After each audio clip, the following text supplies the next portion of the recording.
بسم اللہ الرحمن الرحیم۔ السلام علیکم۔ حیدر میڈیا میں دیکھنے والوں اور سننے والوں کو خوش آمدید کہتے ہیں اور امید کرتے ہیں آپ سب خیریت سے ہوں گے۔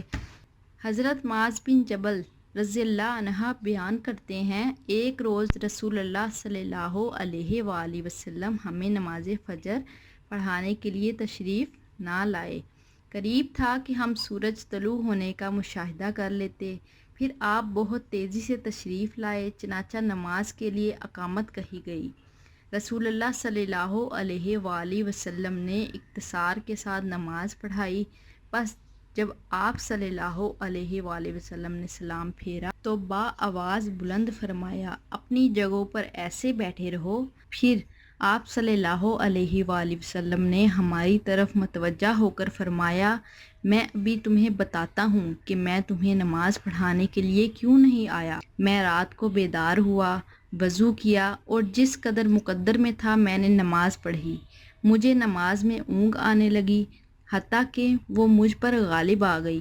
تب میں نے اپنے رب تبارک تعالیٰ کو بہترین صورت میں دیکھا۔ چنانچہ اس نے فرمایا، محمد۔ میں نے عرض کیا، میرے رب، میں حاضر ہوں۔ فرمایا، فرشتے کس چیز کے بارے میں بحث و مباحثہ کر رہے ہیں؟ میں نے عرض کیا، میں نہیں جانتا۔ اللہ تعالیٰ نے 3 مرتبہ ایسے فرمایا۔ آپ صلی اللہ علیہ وآلہ وسلم نے فرمایا، میں نے اسے دیکھا کہ اس نے اپنے ہاتھ میرے کندھوں کے درمیان رکھا، حتیٰ کہ میں نے اس کی انگلیوں کے پوروں کی ٹھنڈک محسوس کی اور میرے سامنے ہر چیز واضح ہو گئی اور میں نے پہچان لی۔ پھر رب تعالیٰ نے فرمایا، محمد۔ میں نے عرض کیا، میرے رب، میں حاضر ہوں۔ فرمایا، مقرب فرشتے کس چیز کے بارے میں بحث و مباحثہ کر رہے ہیں؟ میں نے عرض کیا، گناہ مٹا دینے والے اعمال کے بارے میں۔